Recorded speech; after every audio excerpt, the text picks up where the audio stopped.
Welcome to YouTube channel कानूनी बात चर्चाएं खास। तो आज कानून की बात होगी और चर्चाएं खास। तो टॉपिक क्या है, एक पटिशन है जो बॉम्बे हाई कोर्ट में दायर हुई है। माँ ने अपने बेटे के जो सीमन, जो एक कैंसर पेशेंट था और कीमोथेरेपी उस पर हो रही थी, उसका जो सीमन है प्रिजर्व करने के लिए और उसको आगे उसका इस्तेमाल करने के लिए तो एक पटिशन डाली है। तो उसमें बॉम्बे हाई कोर्ट ने फिलहाल इंटरम रिलीफ इंटरम डायरेक्शन दे दी है। जहां भी ये सीमन रखा गया है तो उस क्लिनिक को या उस हॉस्पिटल को तो उन्होंने कहा कि इसको प्रिजर्व किया जाए नेक्स्ट डे। तो आगे मेरे साथ डॉक्टर जी प्रवीण जोगराज जी हैं। तो आज डॉक्टर साहब से ये पूछेंगे ये क्या टेक्नोलॉजी है, ये जो आपका असिस्टेड रिप्रोडक्टिव टेक्नोलॉजी, और इसमें कानून क्या है, और क्या ये जो सीमन जो प्रिजर्व किया गया है आज से कैसे यूटिलाइज होगा, आगे क्या है। और ये अनमेरिड भी है बच्चा जिसका मुझे सीमन है और माँ ये चाहती है कि मेरा ये आगे ये मेरा फैमिली चले, हम अपना जो परिवार चलाने के लिए। तो ये बात हुई है। तो डॉक्टर साहब थोड़ा सा ये बताइए ये क्या केस है, क्या हुआ, जो मेडिकल साइंस के को भी टच कर लेना और लीगल साइड को भी थोड़ा। नमस्कार श्रोताओं। ये एक बड़ा ही अनोखा किस्म का मामला है, लीगल अफेयर्स की वजह से भी और मेडिकल साइंस की तरफ से। ये बहुत किस्म का अनोखा मामला है। ये केस है Sakshi Rajan Patekar versus state of Maharashtra. तो ये सिंगल बेंच था, जस्टिस मनीष पिटले जो कि बॉम्बे हाई कोर्ट के जज थे, उनका ये फैसला था। इन्होंने एक इंटरिम ऑर्डर दिया है एक माँ जिसका एक लड़का 21 ईयर्स ओल्ड था, जिसकी कैंसर से डेथ हो जाती है, लेकिन उसका जो सीमन ऑलरेडी 2 साल पहले प्रिजर्व था सीमन बैंक में। इंटरिम ऑर्डर ये है कि जब तक ये केस कंप्लीट नहीं हो जाता, तो ऑर्डर ये है कि वो आईवीएफ क्लिनिक जो है जहां पर ये सीमन स्टोर्ड है वो इसको डिस्ट्रॉय नहीं कर सकते हैं जब तक ये केस का फैसला नहीं होता है। अब पूरा मामला क्या है ये आपको जैसा श्रोताओं बताता हूँ। होता ये है कि एक 21 साल का लड़का मुंबई का रहने वाला था, उसको एक बोन ट्यूमर जिसको इविंग सार्कोमा कहते हैं, ये जो बोन ट्यूमर है हड्डियों को और सॉफ्ट टिश्यू को इन्वॉल्व होता है और इसका ट्रीटमेंट होता है कीमोथेरेपी और सर्जरी। तो 2023 की बात है, जब इसको पता चलता है कि इसको बोन ट्यूमर है तो ये अपने डॉक्टर से कंसल्ट करता है। तो डॉक्टर इसको एडवाइस करते हैं कि भाई आपकी कीमोथेरेपी होगी, लेकिन इस वक्त आप स्वस्थ हो, लेकिन हो सकता है कीमोथेरेपी के बाद आप में प्रजनन शक्ति की पॉसिबिलिटी कम हो सकती है, यानी कि आपका सीमन बनना डिस्ट्रॉय भी हो सकता है। कीमोथेरेपी का साइड इफेक्ट है। तो अगर आप जीवित रहते हैं तो आप हमारी एडवाइस है आपको कि आप अपना सीमन जो है किसी सीमन बैंक में या आईवीएफ क्लिनिक में प्रिजर्व कर दें कि जब आप ठीक हो जाएंगे उसके बाद जब आपकी शादी होगी तो आप अगर नहीं हो पाते हैं, प्रजनन शक्ति आपकी ठीक नहीं हो पाती है, तो आप ये वाला सीमन अपने वंश को बढ़ाने के लिए यूज कर सकते हैं। अब होता ये क्या है, जब वो लड़का कंसेंट फॉर्म करता है तो कंसेंट यानी कि मैं सीमन प्रिजर्व करना चाहता हूं, उसमें 2 ही ऑप्शन उसको दिखती हैं। एक ऑप्शन थी कि उसकी डेथ के बाद ये सीमन आईवीएफ डिस्ट्रॉय कर सकता है। दूसरा ऑप्शन था कि वो जो सीमन है वो हैंड ओवर कर दिया जाएगा उसकी लीगल वाइफ को। अब क्योंकि ये अनमैरिड लड़का था, इसके सिवाय उसके पास कोई ऑप्शन नहीं थी। कोई उसको क्लिक करना था तभी ये प्रोसेस हो पाता। उसने ये टिक किया ये ऑप्शन कि मेरी डेथ के बाद ये डिस्ट्रॉय कर दिया जाए, और यहां पर लीगल कानूनी लूप होल निकलता है। अगर तीसरा ऑप्शन होता कि उसके लीगल हायर को भी ये सीमन दिया जाए तो आज केस नहीं होता। तो होता ये है कि उसके बाद उसकी 2016 फरवरी को उसकी डेथ हो जाती है। जब 16 फरवरी को उसकी डेथ हो जाती है तो उसकी जो माँ है उसको वो क्या करती है, आईवीएफ क्लिनिक को एक मेल डालती है। 16 फरवरी को उसकी डेथ हुई, 24 और 26 फरवरी को मेल डालती है कि ये जो मेरे बेटे का सीमन आपके पास प्रिजर्व है, कृपया इसको डिस्ट्रॉय ना करें और इसको अहमदाबाद किसी अच्छे आईवीएफ सेंटर में आप ट्रांसफर कर दें। लेकिन क्या होता है कि आईवीएफ क्लिनिक जो है 27 फरवरी को उनको ईमेल का जवाब देता है कि हम लोग ये नहीं कर सकते क्योंकि आपके बेटे ने कंसेंट दी थी इसको डिस्ट्रॉय करने की। हम एक ही शर्त पे इसको कर सकते हैं, हमें कहीं कोर्ट की कोई डायरेक्शंस मिल जाए, कोर्ट का कोई ऑर्डर मिल जाए, या आप गवर्नमेंट ऑफ इंडिया को अप्रोच करो या स्टेट पब्लिक हेल्थ अथॉरिटी को अप्रोच करो। होता ये है कि जब वहां से इसको रिप्लाई मिलता है तो ये जो उसकी लड़के की मदर है स्टेट पब्लिक हेल्थ अथॉरिटी को अप्रोच करती है, उनको मेल डालती है, क्योंकि state public health department according to law is the appropriate authority in this case. तो क्योंकि ये अप्रोप्रिएट अथॉरिटी है इन दिस केस, तो अप्रोप्रिएट अथॉरिटी का मतलब है under the act of ART. ART act आपको बताऊंगा कि appropriate authority state public health होती है अंडर एआरटी एक्ट, यानी कि assisted reproductive technology regulation act 2021 का ये एक्ट है। इसके मुताबिक वो कहते हैं हम नहीं डिस्ट्रॉय कर सकते, तो आपको अप्रोच करना पड़ेगा स्टेट पब्लिक हेल्थ अथॉरिटी को। जब स्टेट पब्लिक हेल्थ अथॉरिटी इनको रिप्लाई करती है 1 अप्रैल 2025 को कि भाई हम लोग आपको ये कंसेंट नहीं देते हैं, आपको नेशनल बोर्ड को अप्रोच करना पड़ेगा। तब ये लड़के की मदर क्या करती है, मेल डालती है ministry of health and family welfare government of India को कि ऐसा ही केस पिछले साल मैंने सुना था कि अक्टूबर 2024 को सिमिलर केस था, अनमैरिड लड़का था, उसका सीमन प्रिजर्व किया गया था, उसके लड़के को उसके पेरेंट्स को उसका सीमन दे दिया गया, मेरे केस में हमें क्यों नहीं दे रहा है। तो क्या होता है, इसी मई के महीने में 6 मई को ministry of health family welfare उसको रिप्लाई करती है हम आपको वो नहीं दे सकते, वो डिस्ट्रॉय वो हम उसको प्रिजर्व नहीं कर सकते, क्योंकि उस केस में प्रॉब्लम थी कि वो लड़का जो था उसने वो वाली कंसेंट पे साइन नहीं किए थे कि इसको डिस्ट्रॉय करने के, यही डिफरेंस है तो इस केस में। लेकिन क्या होता है कि अब ये इस औरत के पास कोई चारा नहीं रहता कि अप्रोच करने के लिए, तो ये बॉम्बे हाई कोर्ट में अपील दायर करती है कि एज ए लीगल हायर, ये कहती है कि जो बच्चे का सीमन उसकी मैं अकेली लीगल हायर हूं और ये मेरी अब इस पे प्रॉपर्टी है, ये मेरी प्रॉपर्टी है, इसको सीमन को प्रॉपर्टी के साथ कंपेयर करती है। और उसका कहना था कि उसका जो पति है वो 45 साल की उम्र में उसकी डेथ हो जाती है, उसका जो देवर है वो 21 साल की उम्र में डेथ हो जाती है, और उनके घर में पूरी फीमेल्स हैं, कोई भी मेल नहीं मेंबर नहीं है इस फैमिली में। और लड़के की डेथ से पहले उसने अपनी मौसी को बताया था कि जो मेरा सीमन प्रिजर्व्ड है वो आगे मेरी डेथ के बाद यूज किया जाए सो दैट मेरा वंश बढ़ सके और वो जो भी बच्चा पैदा हो वो मेरी माँ के मेरी पूरी फैमिली की वो सेवा करे। तो जैसा ये केस था, अब मैं इसके बाद आपको कोर्ट की जो फाइंडिंग बाद में बताता हूँ, अब इसके बारे में बताइए। बस मैं आपसे ही पूछूंगा क्योंकि ये सारा मेडिकल साइंस का भी है, लीगल भी है। जी। तो ये जो एक्ट है ये इसलिए बनाया गया था एक रेगुलेट करने के लिए। जी। एक तो हमारे जो बैंक्स हैं जहाँ पे ये प्रिजर्वेशन होती है, क्लिनिक्स हैं, बैंक्स हैं, उनको रेगुलेट करने के लिए, और ये एक इसमें पैनल सेक्शन भी हैं और इसमें सारा प्रोसीजर है। तो एक बात डॉक्टर साहब ये आई जो आपने जहाँ से जो हमने रिसर्च वर्क किया आपने कि ये फॉर्म है इसमें स्पेसिफिक ये नहीं है कि या तो डिस्ट्रॉय है या वाइफ को है या वाइफ को है, लीगल हायर का ऑप्शन, लीगल हायर या दूसरा ऑप्शन। इस जो फॉर्म जो आपने कहा कि ये बनाया है वो गया होगा रूल्स के मुताबिक, किसके, जो एआरटी रेगुलेशन एक्ट 2021 है, 22 में इसके मुझे लगता है रूल्स बने हैं, और उसके मुताबिक मेरा ये कहना है। देखिए एक बात है जो लाइनेज कैरी करने के लिए, फैमिली लाइनेज कैरी करना, और हमारा जो हिंदू शास्त्र के मुताबिक दूसरा है कि ये किसका है, ये सारा ये जो मेल ही लाइनेज कैरी कर सकता है। जो हम अपने जो हमारे जो ट्रेडिशनल जो हिंदूज में है, जो हमारे रिचुअल्स हैं, जो मान्यताएं हैं, तो परंपराएं हैं, तो मेरा कहने का मतलब है कि अगर ये जब भी आर्टिकल 21 जो लाइफ है, जो लाइफ को प्रिजर्व, और जो सीमन है ये जो है इसको एक लाइफ बनाने के लिए ये आगे उसने प्रिजर्व किया गया है।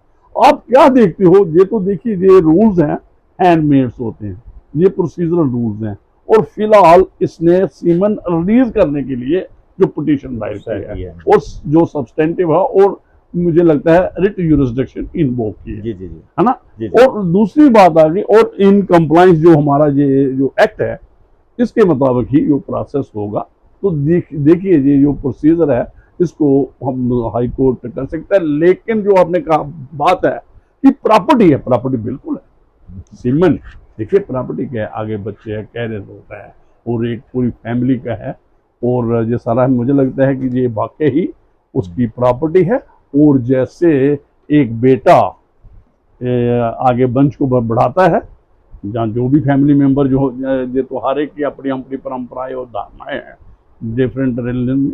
तो मेरा कहने का मतलब ये जो किया है सीमेंट, नेक्स्ट जो होगा अभी तो सिर्फ प्रिजर्वेशन का आर्ट होगा। तो मुझे ये, हाँ ये इथिकल है, ये देखना एक रेगुलेट करता है कि ये जो प्रोसीजर है, ये जो उसका सीमेंट कहाँ जाता है, क्या होता है, रेगुलेट कर सकते हैं इसको। ये आगे क्या सिस्टम अडॉप्ट करेगी ये प्रोसेस, मुझे लगता है ये उसकी जो हाई कोर्ट है उसकी देखरेख में होगा, जहाँ कंसर्न अथॉरिटीज जो भी हैं कि इस जो सीमेंट का है, डॉक्टर साहब ये बताइए आगे इसकी तो है तो एक ही है कि आगे बच्चा उनको चाहिए आगे, कि ये आगे क्या प्रक्रिया है, इसको कैसे सीमेंट को इस्तेमाल करेंगे। ये आपका IVF है जब दूसरा जो भी है जो, तो थोड़ा इसके बारे में आगे बात करें। जज साहब आपकी बात जवाब देने से पहले मैं बताऊंगा कि आगे जज मनीष पिथले क्या कहते हैं, वो आगे एक अनोखा मोड़ है इस कहानी में, वो ट्विस्ट है, और खुद वो डायरेक्शंस देते हैं पिटिशनर को कि अपनी पिटीशन चेंज करके ये वाला फार्मूला आप गवर्नमेंट को बोलो, गाइडलाइंस तैयार करो, ये अगली जजमेंट का पार्ट है। वो आपसे मैं बताऊंगा श्रोताओं। अब जस्टिस जब कोर्ट का क्या ऑर्डर है, कोर्ट खुद भी एक, मैं आपको करूं, कोर्ट उससे पिटीशन भी तैयार कर सकता है, कोर्ट खुद भी गाइडलाइन दे सकता है। सर कोर्ट का जो इस केस में फाइंडिंग है वो कहती है considering the urgence of issue required immediate intervention is required, immediate intervention, क्योंकि ये थोड़े दिनों में सीमेंट डिस्ट्रॉय होने वाला है। ठीक। दूसरा कोर्ट कहती है the present petition requires consideration as it raises important questions under ART Act. But if during pendency of petition the frozen semen of deceased is discarded, the whole purpose of filing this petition is ineffective हो गया, redundant हो stands frustrated। यानी कि अगर hearing के दौरान इसका cement destroy है तो हमारा इस पिटीशन का कोई तुक आगे कोई फायदा ही नहीं है इतनी अब आगे कोर्ट डायरेक्शंस देता है IVF क्लिनिक को कि इस सीमन को डिस्कार्ड नहीं किया जाए जब तक ये केस पूरी तरह खत्म नहीं हो जाता। दूसरा पेटिशनर, जैसे मैंने आपको बताया, वो उस जजमेंट का हवाला देता है जो अक्टूबर 2024 में कि सिमिलर केस हुआ था जिसमें सीमन उनके पेरेंट्स को दे दिया गया था।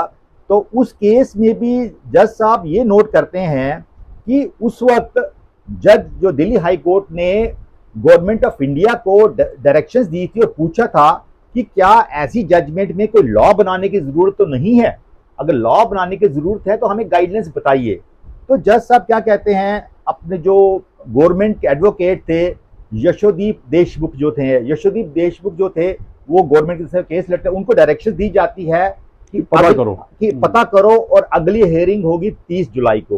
और 30 जुलाई इसलिए फिक्स कर दी गई क्योंकि जो IVF क्लिनिक का नोवा IVF क्लिनिक है उनकी डायरेक्शन, उनकी जो सर्टिफिकेट के मुताबिक 31 जुलाई को इसकी वैलिडिटी खत्म हो सकती है और ये सीमन अनवाइबल हो सकता, यानी कि हो सकता है ये काम का ना रहे।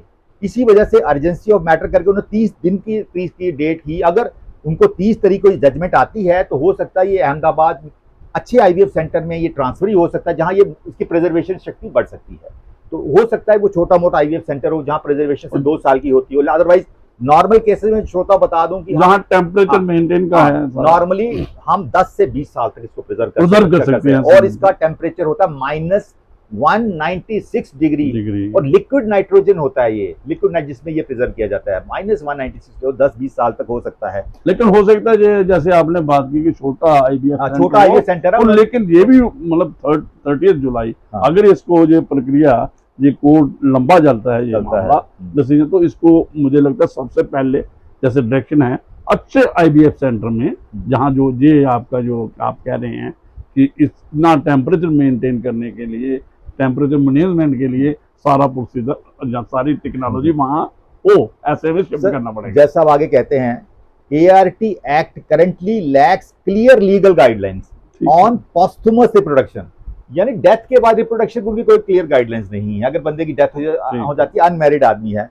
तो स्पेशली इन अनमैरिड केसेस, और वो पिटिशनर को डायरेक्शंस देते हैं और उसको चैलेंज करते हैं, उसको मतलब सलाह देते हैं एडवाइस कि करते हैं। आप चैलेंज करो गवर्नमेंट के रूल्स को, आप चैलेंज करो और पिटीशन को अमेंड कर दो, ताकि हमें गवर्नमेंट की तरफ से क्लियर कट गाइडलाइंस हो जाए। आपके केस में क्या आपको हम लोग ये डिस्ट्रॉय करने के अलावा क्या हम आपको लीगल हायर बना के आपको हैंड ओवर कर सकते हैं, और आपकी जो अपील है क्या इसको हम अहमदाबाद वाले IVF सेंटर में ट्रांसफर कर सकते हैं, क्योंकि अहमदाबाद वाला IVF सेंटर तो बड़ा होगा, हो सकता है इस लेडी का वहां पर अपना ज्यादा बैकअप हो, उसके रिलेटिव्स वहां रहते हो, इसने आगे किसी अच्छा, इसने अहमदाबाद जो सेंटर है IVF वहां पे ट्रांसफर करने, एक तो हो सकता है जी, हो सकता है डॉक्टर, जैसे आपने कहा कि बड़ा सेंटर है, प्लस हो सकता है कि इसके कुछ रिलेटिव्स उधर रहते हो, जहां पर हो सकता है इसने कोई वुड भी सरोगेट मदर भी आइडेंटिफाई कर ली हो। अभी कुछ नहीं, अनोखा किस्म का मामला है।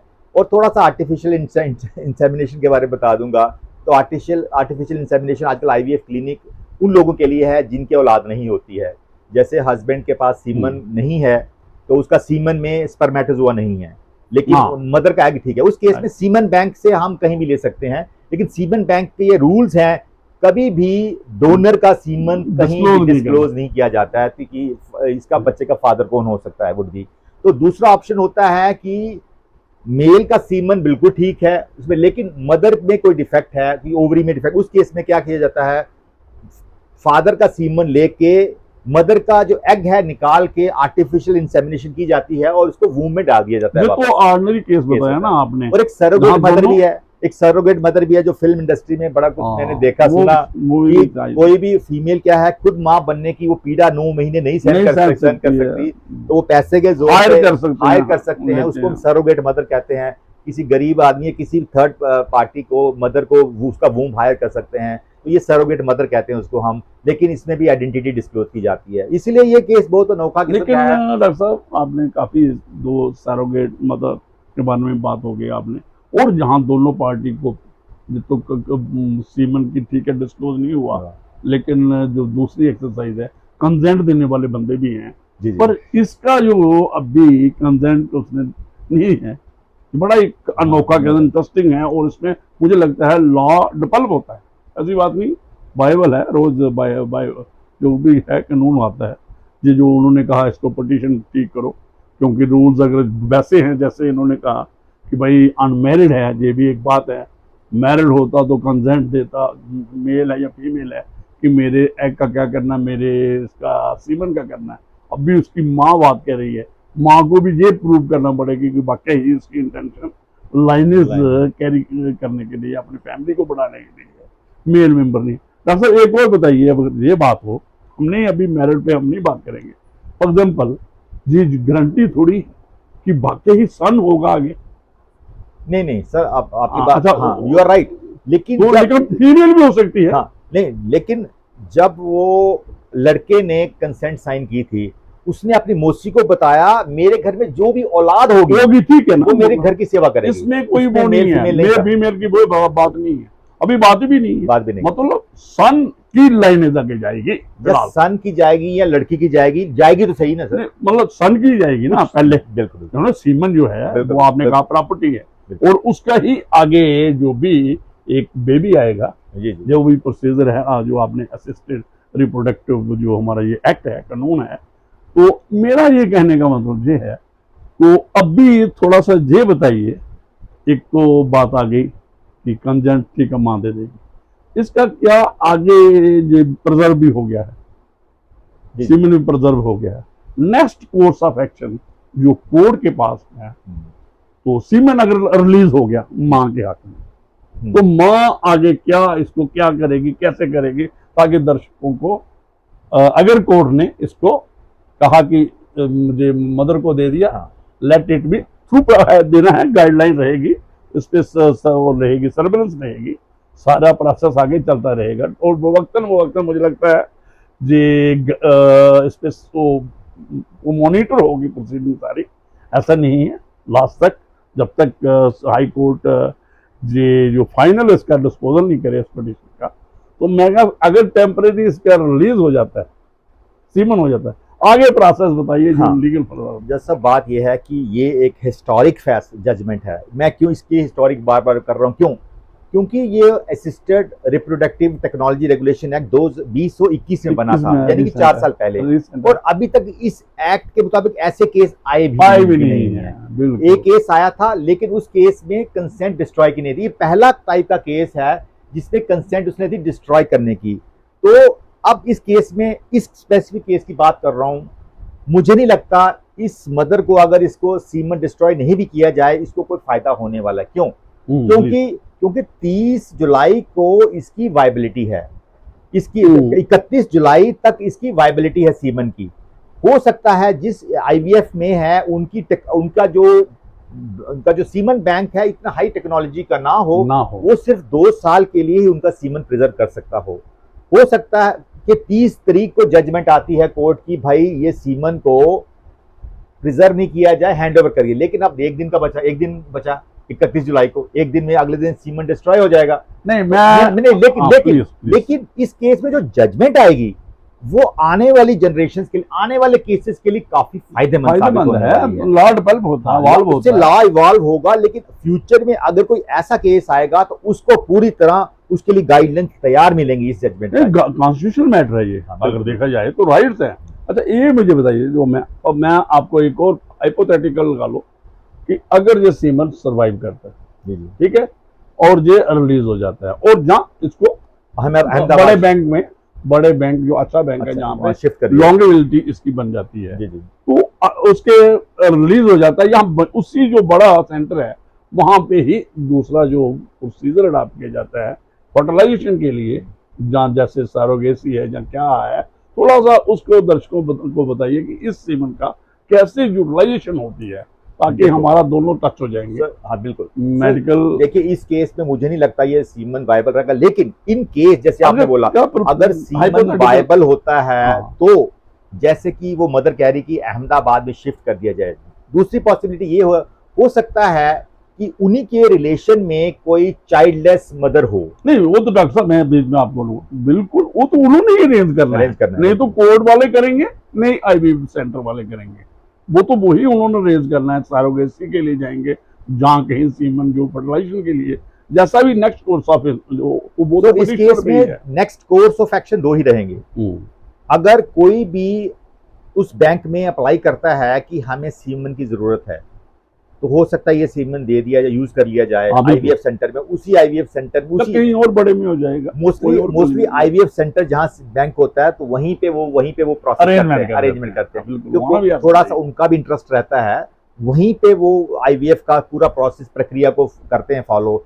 या तो वो अगर फीमेल में कोई प्रॉब्लम नहीं है तो डायरेक्टली उसका ही ओवम लेके उसी का ओवम लेके उसी के यूट्रस में फर्टिलाइज्ड ओवम को डाल दिया जाता है, तो वही उसकी मदर रहती है। कहने का मतलब मैं बीच में ये पूछे जाऊंगा कि अगर हेल्थी जो उसमें कोई प्रॉब्लम नहीं है ओवरी में या उसके एग में, तो डायरेक्ट ये सीमन वहां पे शिफ्ट किया जाता है और फर्टिलाइजेशन और पूरे प्रोसेस जो 9 मंथ्स होते हैं प्रेगनेंसी के, उसकी मदर को ही मिलेगा उसको।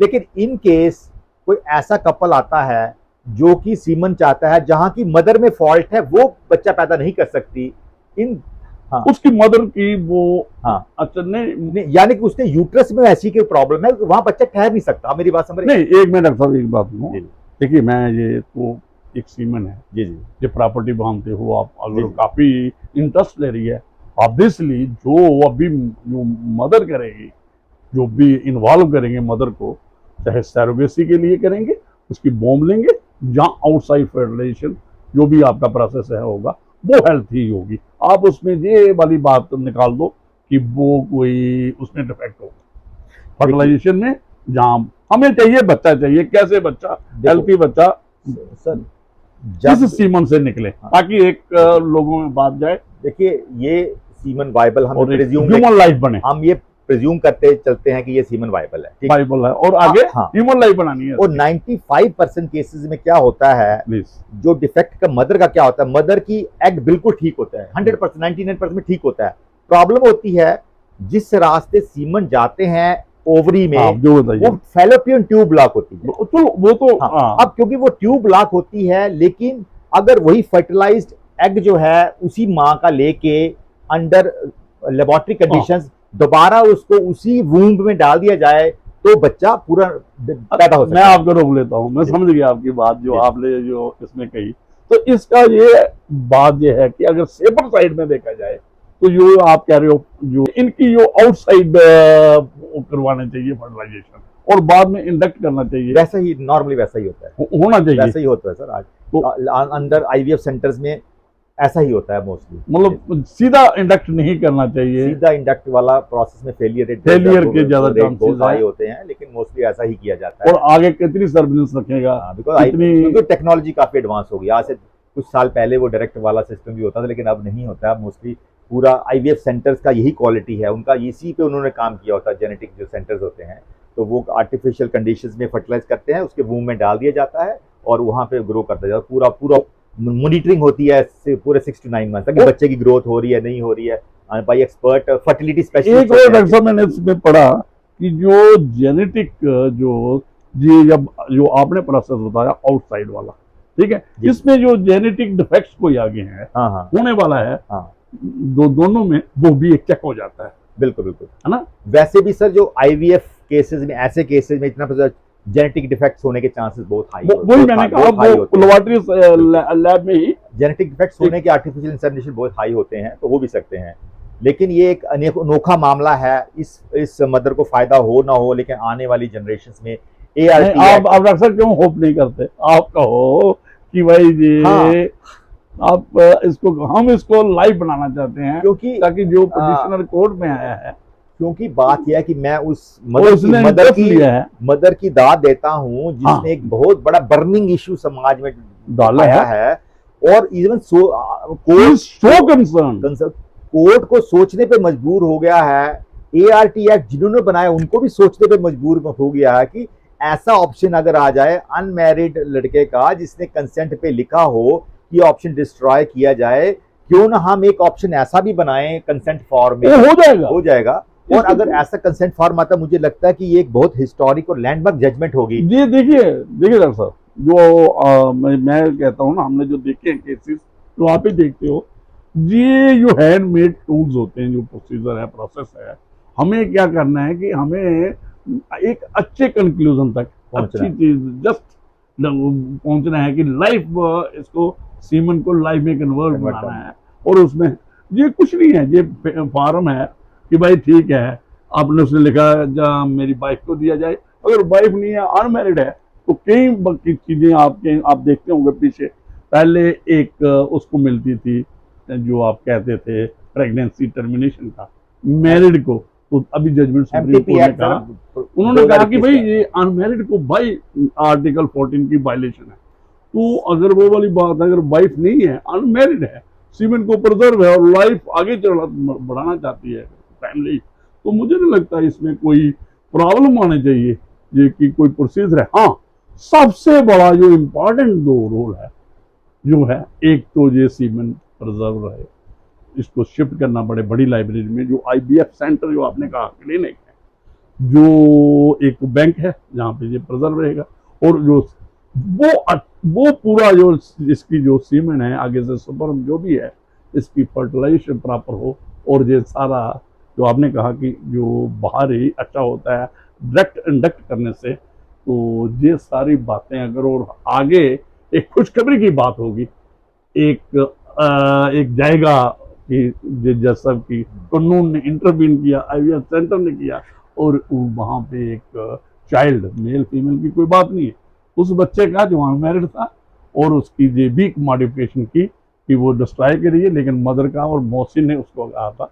ये सारी बातें जाएं, एक नई खुशखबरी है, नया। तो जैसा मैं कंक्लूड करते वक्त लोगों को, श्रोताओं को यही उम्मीद करता हूँ, पर्टिकुलरली जो इनफर्टिलिटी स्पेशलिस्ट हैं, हाँ जो इनफर्टिलिटी स्पेशलिस्ट हैं, जो आईवीएफ क्लिनिक्स चलाते हैं, और वो जो कोर्ट्स हैं जो इस केस को देख रहे हैं, और ministry of health and family welfare के लिए ये बहुत ही लैंडमार्क जजमेंट रहेगी। और मैं ईगरली वेट कर रहा हूं 30 जुलाई की हियरिंग को, जज साहब क्या कहते हैं।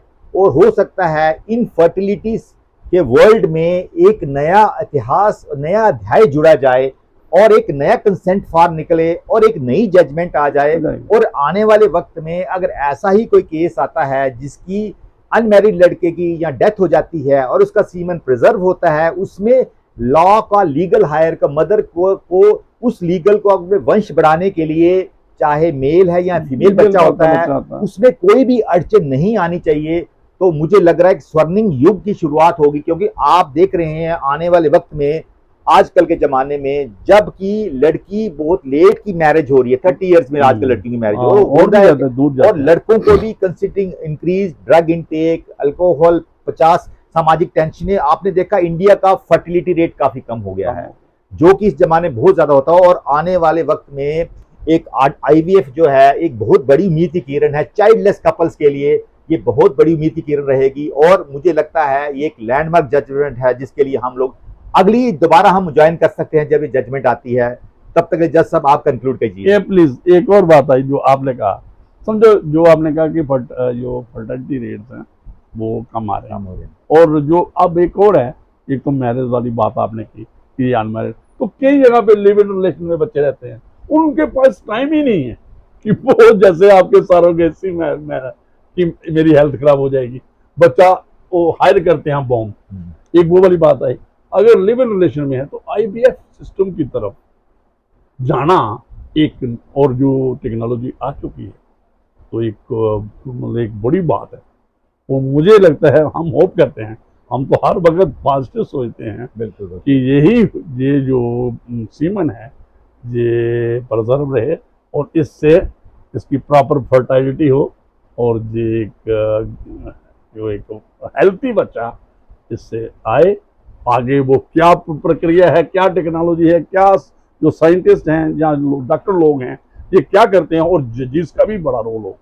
और मुझे लगता है कि एक लाइफ की मसला है, आर्टिकल 21 है, चाहे लाइफ अभी नहीं एग्जिस्टेंस में है, लेकिन लाइफ तक ले जाने के लिए ये भी एक बात आएगी कि article 21 of constitution of India जो लाइफ की बात करता है, तो वो सिर्फ कन्फाइंड लाइफ नहीं है ह्यूमन लाइफ, वो जो एनिमल लाइफ है, जो दूसरी लाइफ है, उसको भी प्रिजर्व, हर ऑर्गेनाइज्म हर की बात हो, तो ये भी एक लाइफ का ही सिंबल है। तो देखते हैं सर, बस देखते हैं, जो सब श्रोता देखते हैं कि एक फिक्शनल नॉवल या एक फिल्मी क्लाइमैक्स का एंड जो है अच्छा ही होना चाहिए। तो मैं समझता हूँ कि 30 जुलाई को जो जजमेंट आने वाली है जस्टिस मनीष पिटली की, तो मुझे लगता है ये काफ़ी अच्छा हमारे लिए पॉजिटिव आएगा। और आने वाले जनरेशन में जो जिनके लड़कों बच्चों की जल्दी डेथ हो जाती है, अगर उनका पर्टिकुलरली कैंसर जैसी बीमारियों के बारे में हमारा इख्तियार नहीं है, हम कुछ नहीं कर सकते उस बारे में, और क्या पता उसके लिए एक नई किरण हो और लोगों के लिए एक बहुत बड़ा एक फैसला रहेगा। एक मैं डॉक्टर साहब बीच में आपको बस लास्ट है, जो 30th जो आपका फाइनल जजमेंट मत समझो, नहीं ये नेक्स्ट हियरिंग है, ये पूरा मॉनिटर करेगी, ये नेक्स्ट हियरिंग है, नेक्स्ट हियरिंग है, उसमें एक डायरेक्शन आएगी, जैसे आपने कहा कि भाई इसमें क्या है, पिटीशन आएगी, उसमें टाइम टू गवर्नमेंट इन्वॉल्व है, जो मिनिस्ट्री होगी, है ना, वीमेन एंड चिल्ड्रन, मुझे लगता है जो हेल्थ डिपार्टमेंट है, दूसरे लोग हैं, तो इसमें पॉजिटिव ही सर बेशक नेक्स्ट हियरिंग में कुछ फैसला नहीं आता, लेकिन कोर्ट का इंटीरियम ऑर्डर क्या है, जब तक ये केस खत्म नहीं हो जाता है तब तक इसको प्रिजर्व करना पड़ेगा। मुझे लगता है 30 जुलाई अगर ये केस 3 महीने के बाद भी खत्म होता तब इसको प्रिजर्व करना पड़ेगा। प्रिजर्व करके मैं तो ये नहीं कहूंगा, प्रिजर्व तो है ही है, वाइबल भी रहना चाहिए, आगे वाइबल भी है होगा। आगे जो आईवीएफ की प्रक्रिया जो आप करती है, फैमिली माँ करती है, क्या है आसान हो जाए, क्या डॉक्टर्स कहते हैं वहां पे, क्या रिपोर्ट आती है, मुझे लगता है ये एक प्रोसेस चलता रहेगा, मॉनिटर करेंगे, हाई कोर्ट इसमें करेगा, और आगे ये लॉजिकल कंक्लूजन, होपफुल कि ये लाइफ जो है ह्यूमन लाइफ में बड़ी इंपॉर्टेंट है, आगे इसमें देखते हैं क्या निकलता है। तो मुझे लगता है काफी आज के लिए थैंक यू वेरी मच।